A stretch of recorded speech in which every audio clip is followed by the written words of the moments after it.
terrorismo que marcó al Perú en el siglo XX estuvo protagonizado por el Partido Comunista del Perú, Sendero Luminoso. Según Carlos Iván de Gregory, este movimiento se originó en la Universidad de Huamanga en Ayacucho y propuso una guerra popular prolongada para destruir el Estado peruano e instaurar un nuevo orden. Su violencia buscaba ser un ejemplo detonante y se aprovechó de las profundas desigualdades y la exclusión histórica que existían en el país. Este tema se abordó en el curso a partir de tres ejes fundamentales. En primer lugar, analizamos el periodo del primer gobierno de Alan García y, cómo plantea John Captree por una crisis económica extrema, caracterizada por la hiperinflación, el colapso de la capacidad estatal y una profunda pérdida de confianza ciudadana. Estas condiciones generaron un escenario de desorden y vulnerabilidad que facilitó el crecimiento del Sendero Luminoso, permitiéndole captar seguidores y extender su violencia en amplios sectores del país. En segundo lugar, revisamos las interpretaciones de los historiadores Contreras y Cueto, quienes sostienen que el terrorismo fue la manifestación más radical y destructiva de problemas estructurales que el Perú arrasaba desde el siglo XIX.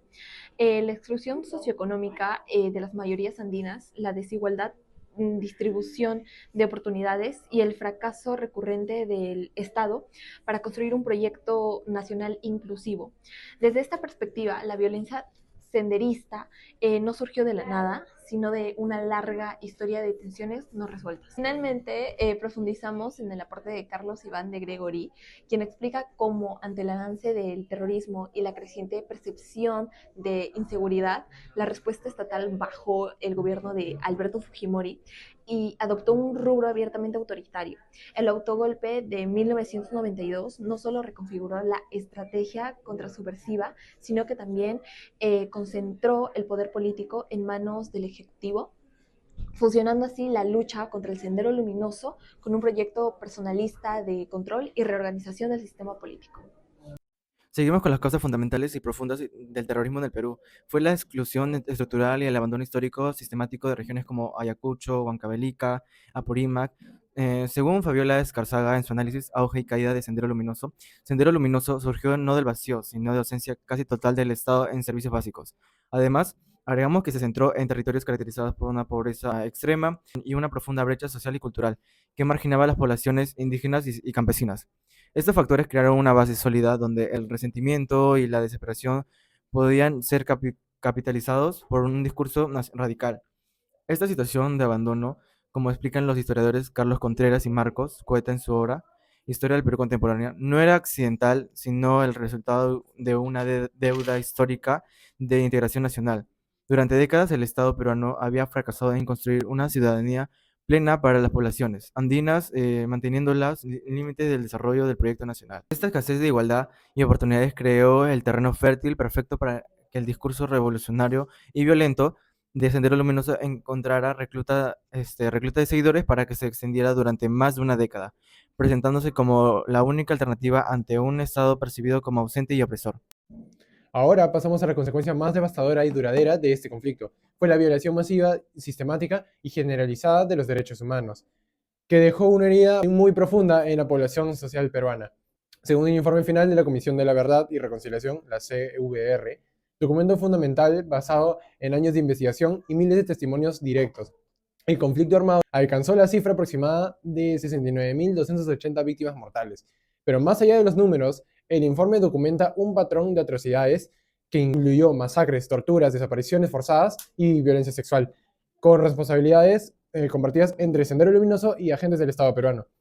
Pero el daño no terminó con el fin de la violencia armada. Como menciona García, en el Perú, a los 15 años del informe, las heridas sociales, psicológicas y políticas permanecieron abiertas, dificultando gravemente cualquier proceso de reconciliación nacional. Esta publicación señala que el reto principal ha sido convertir la verdad histórica en justicia y reparación efectiva, un proceso que ha sido lento, incompleto y marcado por la indiferencia y la resistencia de sectores del Estado y la sociedad. Por lo tanto, la consecuencia no fue solo la pérdida de decenas de miles de vidas, sino también la creación de una memoria colectiva fragmentada, donde aún persisten recuerdos contradictorios sobre lo ocurrido. Esta situación generó una gran desconfianza hacia las instituciones, al evidenciarse su incapacidad para proteger a la población y garantizar justicia. Además, se arrastra una deuda histórica con las víctimas y sus familiares, quienes todavía buscan reconocimiento y reparación En conjunto, estas heridas han debilitado las bases democráticas del país y continúan influyendo en la forma en que Perú enfrenta sus desafíos actuales. Ahora seguimos con la búsqueda de información y para comprender el impacto humano de este periodo histórico buscamos testimonios directos de quienes lo vivieron. Es por ello que entrevistamos a 2 personas de más de 50 años cuya experiencia personal nos ayuda a dimensionar las consecuencias del terrorismo y la crisis política de los años 90. Ahora comenzamos con la primera entrevista. Entonces, para entender cómo el conflicto alteró el curso de la vida de las personas, comenzamos preguntando sobre las decisiones importantes a partir de ese momento. ¿El conflicto influyó en alguna decisión crucial que tomó en su vida, como migrar en este momento? A la primera pregunta, si fue crucial en tomar decisiones de cambiar, de migrar de ciudad. Bueno, para mí en ese momento yo era muy pequeño todavía, 12 años, 13 años, recién, muy joven. Pero sí se dio realmente, a muchas familias salieron de sus pueblos, salieron de sus casas, abandonaron por el temor, por el terror que infundaba el terrorismo, ¿no? Porque de la nada pues se presentaban, llegaban por ahí, asesinaban personas, generalmente a las personas que tenían un cargo, eran responsables de, por ejemplo, de poner en práctica las reglas de la ciudad, del pueblo, ¿no? Al teniente alcalde, al gobernador, al juez de paz, eran los primeros a quienes asesinaban, con tal que, o sea, a los directores del colegio, profesores. Entonces se generaba tanto terror, tanto miedo, pues que la gente definitivamente optaba por desaparecer, por irse a otros lugares, porque imagínense, nadie se quedaría en su pueblo esperando que simplemente pues vengan ese tipo de gente y los asesinaran, los mataran. Entonces, para todo el pueblo prácticamente con ese terror, con ese miedo, terminan pues cediendo a las exigencias también de lo que ellos querían. ¿Y qué querían ellos? Simplemente pues llegaban, posicionaban a la parte de los varones, los enrolaban en las listas para ir a hacer, según ellos, ¿no? Que el socialismo, que todos somos iguales, que todo nos pertenece. Cogían las cosas sin pedirlas, simplemente se hacían dueños, los consumían, los gastaban, los vendían y tomaban todo, pues era un terror. Entonces mucha gente terminó migrando, dejando sus casas, dejando sus animales, dejando sus propiedades e ir a para otro lado. La gran mayoría, por ejemplo, se escucha mucho de Ayacucho, que hubo una migración muy grande, que se fueron a Lima, ¿no? En la zona donde yo vivía, pues varias gentes que tenían familiares, que tenían casas en la costa, en Trujillo, soy de La Libertad, de parte de la sierra, y ellos terminaban yéndose. Entonces, como tal, hubo una decisión pues que tomaron muchísimas familias en abandonar sus casas, sus hogares, por el terror que se vivía en esos momentos, ¿no? Y así finalizamos la primera entrevista. Ahora vamos a dar paso a la segunda. Bueno, empezamos con la segunda entrevista, de la cual nos relata un poco de lo vivido. Y empezamos con la pregunta de cómo todo esto te afectó en tu vida diaria. Digamos, en la época en la que pasó el terrorismo acá en Lima, nos afectaba porque prácticamente no teníamos luz. Se iba constantemente. Cuando se escuchaban ruidos, por decir de un fuego artificial o de alguna cosa así, ya uno lo asociaba con que eran los coches bombas que ponían los terroristas, ¿no?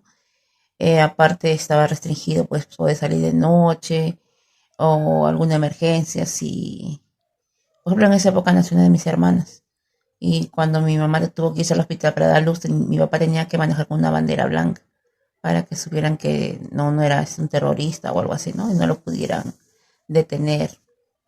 Entonces, de esa manera, sí, bueno. Bueno, con esto damos por terminadas las 2 entrevistas. Gracias a los testimonios que hemos escuchado, hemos podido acercarnos un poco más a cómo se vivió el terrorismo en el Perú y cómo afectó esto a la vida diaria de tantas personas. Agradecemos sinceramente a ambas entrevistadas por abrirnos un espacio y compartir algo tan personal como su vivencia. Sus historias nos ayudan a entender un poco mejor lo que sería la vivencia en época de terrorismo. Bueno, al iniciar esta conclusión tomamos en cuenta datos concretos específicamente desde la sección de causas y consecuencias y conservamos la evidencia de que el terrorismo surgió en una exclusión histórica profunda en regiones como Ayacucho y en que esta respuesta dejó un saldo de casi 70.000 vidas perdidas y heridas sociales que aún permanecen hasta la actualidad. Además, según las entrevistas, guardamos los rostros de estas cifras, desde las familias que tuvieron que emigrar hasta el niño de 12 años que vivió con ese miedo de ser atrapado y hasta un padre de familia que tenía que salir con una bandera blanca para evitar ser matado. Entonces, con estas ideas debemos responder si la forma del Estado y la sociedad que enfrentaron este problema fue la adecuada. Y lamentablemente no lo fue. Entonces, el Estado respondió violencia con más violencia priorizando la estrategia militar que, aunque logró derribar a Sendero Luminoso, replicó esa brutalidad y violó masivamente muchos derechos humanos. La sociedad, por su parte, agotada por el caos, muchas veces prefirió mirar hacia otro lado, así validando todo con tal de recuperar una paz. Ganamos la guerra contra el terrorismo, pero perdimos nuestra población. La paz se construyó sobre el silencio de las víctimas, que resultó ser frágil y enfermiza, como lo demuestra la desconfianza política que persiste hasta el día de hoy.